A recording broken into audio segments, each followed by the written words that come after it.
Maintenant, mi kudo gbada mi bi mi mado dagbe a fongbe gan hodo MLTV G noe je rutu obele yo minansa eso kule mi lo hotale ji minan besin.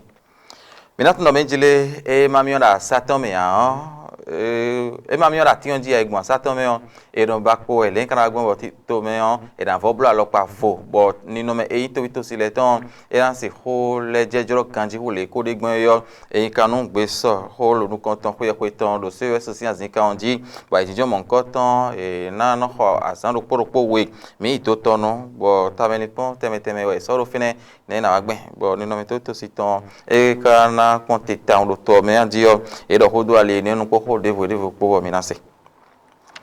Minato no menjile o no mi de dinho yozo e supor su titengbe jo popo me hopo bi do vo sawe do menjile ne kagben bo ko si vo ka sen o no mi ka de dinho yozo do gbo agba agbito si hu damlo kuile majede cho ai ho han ho ne mi ka se poto vito si le ka hobio mo je me no conto lo no azor do meteo sin ho gbele mi ka hobio dali do po ene no bo mi na do gbe to mi ho de wo do mi si bona do je ko no waye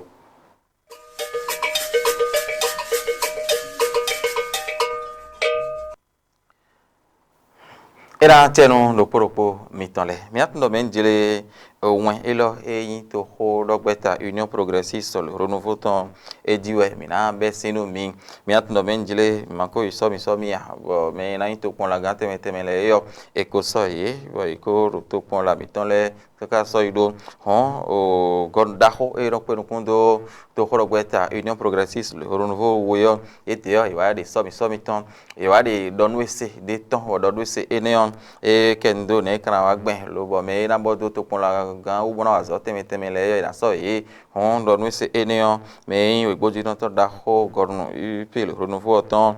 gbe no si zira e yedion e bi odo menjire eni no te we e ma to so kan e na no ko khame bona wazo teme lo to pon la le ho to pon la gan le ma blo mo e no te we do ti to me gegetin bo e do blo e do wa no bona ko do sen don to khorogbeta Union Progressiste le nouveau ton lo to men mon jewe e to khorogbeta sin fio no e to khorogbeta do sen do e wa no ko do e mi to gbe re su ti te ngbe do o gbeta e so bo ran si ho wazo iton lo to me yo mo je e to pon la gan yo mi so gbeta e lo tin yo e ko inu fo we men e na von to e na jinja yin bo e na yan wole ko de gbenda ye won mo me de bo jinja yin bo to nda pa ni ko bo so me na so do ali de nu teme e ma pon sun ta bo yin ka po mo ko so me de do fio azona wa tekele yo abi azona bi o mi abi na azona je kele blo jiwe na lo menjele o azo le bagbon so yin do mo kana yin mo pede pon hon ne kana wa gben bo na so me do ali de nu bo na ko to tito me eyin to khorogbeta Union Progressiste le renouveau ton e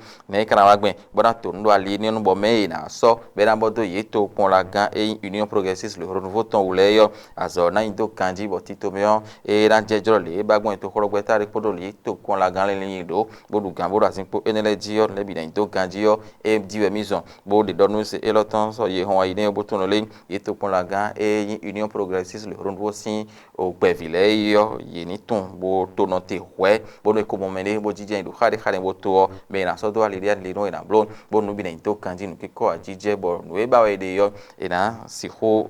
mo bo alona je e zombo emi de o donu se mon ko ton be don si jera e we gboju non ton da ho to khorogbeta Union Progressiste le renouveau ton yo e we ta lo owen eniome Minagosin enionji bona do hori fodomi fonasek ewe irodo Forum National du Conseil économique et social misenu mon koton no koton di lo be ehunu sinu kwe o CES sin asin kan dio ewe eyin kan no mon koton de sin so gbadanu ewe ekoblo bona kana wa gbe to ito si yo ni no me ton era jijan bo yon de so titengbe bo ahikwe we akwepepe no so rogo to me enele bi huina di o ponte hu kan le ko de gbon hota eji wete so do ene stage kotigan ewe to le kaka ba jijan edo tin lo tin pin etime kono jile hota holo di fonedin beyin to ito si yo ni no meton e kana blogun bo na blodo o ahikwe we ko yin kwa be rona ko gbe podo ne bi pipo e na ponte hu kan le ko de gbon na do no bi eva hira to me ene bi huyole na inko pon finen wa jijan le nkoton bozon do hota wo e na litamendo enion won ne ka si hu blogbon bo jinu komitan le e no so inu na ponte no e kono do bo e no go singleji kaka bo no ahime fi no sa doe akwa no sa yin o ni no meto ito si ton gbegbe no bodo wa ndo to men ne kana wa gben but ni no meto ito si ton ina vo apa ni ko pon down do ache ipa si apa ko yo bon kiko ajije na wa nu le to hu kan le edegben din yo edele bi hu yo le e na pon do fine de din on me da ho edo enion o jinu ko mi ton le yo matuno menjile ahi yo ji din yo ko teme ji we ede ya on azo ina wa ile na ya ha to si gon edele bi hu yo inu e sorati bo inu kan bi yo teme do mo ko to sin odome kora de gbagide e wa yin se we so sin inu kan ton e lo mo e ko do fine teme po ndo menjile ahikwe nyon leton e ro na igbetin yo kun so pe o me lo e pon kaka le akwa yo zo de gbon ro to me le nu bi hu va higbon e na ni tamendo enele bi hu ahikwe ro na po ina le mi ve pon de po bo da do fene mi pon de o block po o mi ni duo e kun so na imo o e no yin kwe be na o papa na no so jo kan kun le e bo yo no yi ja si yo e lo mo ko be na hun e ya dan duru jon duru bo me bi hu na du mo je o le na wa gbon ho ni no me to na no la me na nda gbe sin ali nu ya mo huiti mo ni odinyo de tin bo internet to no mo zang bon fi bi hui ni odinyo so han de me ha e dan blo ni de sube na konte ro to mi bona yo zan me bi hui la me na ndagbe si ali no o we ma plan si ali no mo je na kana blo gbon no bi hui na no zen na de me de ko na blo ni le bi hui de tin hon ali no e na ken do do finele ne ka mo no le e no bu bo do ho bo to ganji we yan e na yan de su de tin e me bo do ali de no yo bi hui wa o to me de bo han ro finia bo ni da ho we no me ne kana blo gbon bo gbe so lo nko ton sin gungudu o e na to no gbo ahosu ko to bi po e na se de legbe no e ba to video e na yin o mi monton Anselmo Amuso e de so e wa me e ho do fene ti mi po no menjire mi so hun je do azo ato jile sin gbeta sin afo so ro ti ro fene do gbe so mo nkan ton e yon de so ti ti na zone e ani tamendo de kana wa gben bo to wi to si na vodo to me o no taji de so yin do iglo kaka ko yi no e ba de bona ve no gbe po e na do no e na no si na ta we lo ne le bi yo do kanji wa ijin lo gudo mi bi opo no menjile mi ro po e ni tamendo ho bo le na si ho blogun vera yan bo to ito si na voro to me we no emi anu kunwe Joseph jogbenu e yin de menu kun gan tin yo e lo mo e wa to tono e ti mi po do menjire nugbo e kun ro ya jinja in po won bo na do horo fi yo e do na no popo to ito si le po e do asepo to ito si le mana se ye bo do ho ka ye do anyway si ho blo bo no yin le ni be na de ton tin yo e na be azotin bo me bo to me le na du le ton fi mi ton e na jo sole le so e na du le ton de ji hon a hoso do na do ti to me enele bi hui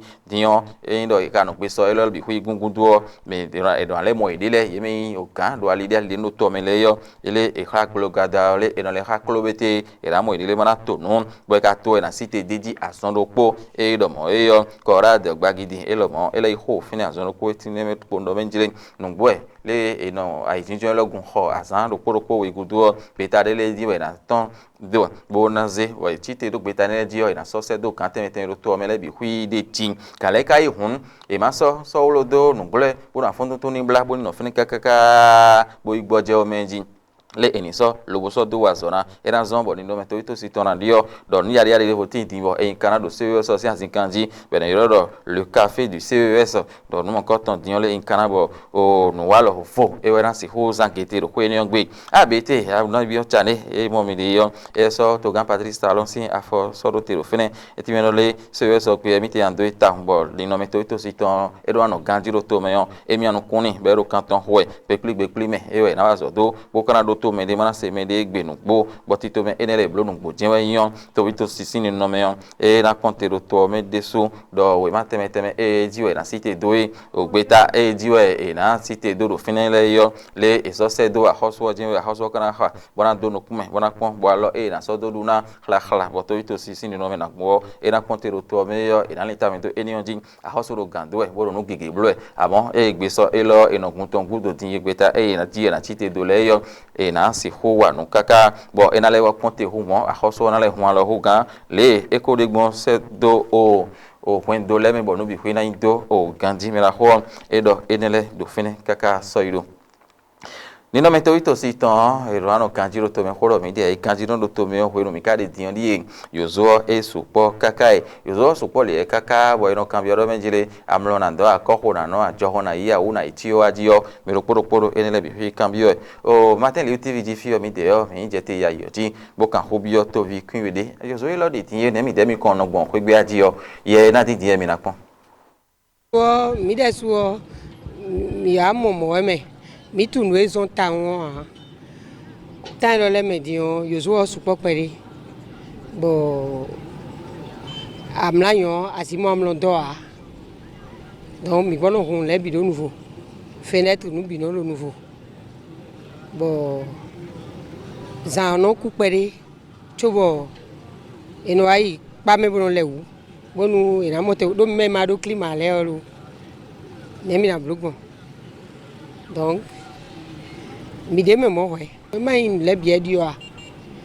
bon d'ici venwo eno mo dia o joron wenwo joron no wa bon wa mi do nuku o décembre medion maman o de donc gbeo edio ya mi me gbetole ka dio a mi so tun de ko yin gbon a me klo we maman ko ton legend men mi chaleur supo we sivo rugan bon me le so da mlondo e ro pe gbe ya me le londo ko huta lo ji so jadi de no jagbon da yo a donc enele bio e bene kele ya c'est elo pe me biwe do mi lo si se we do radio le do yo voto me de suo neige do jija huwe bon file le ti on do États-Unis on me to gege timbo me gege tunwe do do joron e supo bo jija gbogba ho etan le no ne le bio e no joda ya dion atin gege soro to o me han do mi no se atin le no ze do iblo zinkona mo no blo nu gege na o atin we no zombo ji no ja de ene le bikaro ji jowe dion o mi me biro doit prendre conscience bona mondo nu da ho we bo mi ma prendre mesure le dian e na wa do pi do so merci. O tovito sileo mi sepo ye kin we tan ho e do teme le den beson bo akpono akpe me ho le do yozo ho o ko e manazan e yo e do sinzan do o joho inu do ando tita ko bin do khosane akwaji na tu so gbe honron kwene hon enele bi huyo ipon yo po vle de so we zun inu kin kan yo ho gede be no kin kan bi o me de e ka do mo fite ni e ka kla mi so hui ke be no mi tan e do wa lo hozu e teme le yo e jen kan zon a mi de so e zon a na kana ba gbe andio o mi kan hobi yo me no wa so mon koton e mete o hwe yo e te no pon joho me ti na ja joho na yan iwe no do ne mi se po mi ra ho Boris anato kan ro po yin mo no pe no kun do ale ni onu do mete o benesin hwe yo gbe mo je me e na yo e we mi na do to o nu wa mi ton le o e we zon me pon gbe o me bi o to da ho le me o ye de o ye do aso pe no blo o nu e mi no zan le telephone a nu da ho mo to nele o ye de o kan gbe o gbe po azizo nu e no zan nele bi po ene on gudo o mi le so mi ka kan de me ba so mi ton ero gbo mo àwọn mi kan de me ba so mi na le kle mi ton nele o mi no le ko se atin le bi kon gbe o atin nele dagbe wa nu mi ere mi no se atin nele mo le se ba na ki blo na ki na ka bi mi on blo akana ene le bi o de so ero mi wo ezon bo mi ro so egbe ton le o mi ro bi be mo o alizo mi ton ene o podo ko igba mi le lepo ne ma no jire me a ena kre eno kan gege wa me mo alizo e to mi ton bi blo e bo mi bla le gon fi bi ndagbe lo ali ene le mi ro bi blo e o ero kan so so ko igba mi le gijo do to ko mi ton da ko le me o ko ene le bi no kan so so ene o so bo mi na do penu o to gan mi ton le parce que de to ali le blo yo tun lo je mi do ali blo yo mi na ze no ina so bo so so mo si an isera paton mi na mo ro follow mi ton le o e to gban le bi to o do atin no ze atin gaja mo ze dai bo nte mo ene pon pe de da ya no ze atin ko ro pe be no ze dai bo azan ye me pon ko no je sinse na ji bo no ze na bi mo ze ro to me ndagbe bo to gan le ro bi blo bo mi le su to vile o mi do pon de wu na je bi blo ji mi ro ko mi ton le gba yo mi a to no je follow ale teme de le andi bo mi a do follow do me ndo teme ti o na bi le me be no ze blink yo bi mo sun do file bi bo jo hon pe le te so bi o ko gbe lo ene bi zon o mi ro so mo ko mi dan gbe on blo dal do bi ji bon ils sont no teme pede bon no yo bon le espace vert bon teme de na fi o jardin pede na fi bon mi na ron do gazon camera do flow ado fine flow ene le fine o mi he mi na no ke amaton le mi na da masinu e na no fi ma na gbadagbo nu mi me mi kono lo teme on le ka bo mi so no wa do mi de mi ka yang gba ko ene le so mi so no cambia so ko le mi na do de no pe nu kundo o joron o ji ene le mi na cambia do ne mi kra c'est comme tant d'autres gens on a un dingue mais sur le canal de Ouia non barre bon et la bière de nous a dominé donc mais sur nous nous a dominé bon nous m'a dit au jijoa nous néon et dans l'air yiji ene eso huedo di do wa me hon mi to vito si leo le mina si huwa no gben be na pe mi pepe yo ene me na ho etere ji wodo ne e ya hoso ton de so e ko ton bote ko de ulo oni ma so asin o mi to vile wo mi para kada fo boton le mina si huwa no gben do ayeji mi de teme le yo ka enu ton mina do te do fene e na chere mi ko do te bo ko do gbeji no nu wa mi ton le ate mi ton pipi teme le matin le tv yo mi di yo mi na vo no mo le koton matin libre tv.bg de so ko yo do kambi me mi he mi avor no ele bi kwipon bovo yele movo holese de bodo de uton e na chere mi padandi ton mina so do fren fongbega de vo dans les ho do so yina ho aklon gbedo to fo mi yo mina pe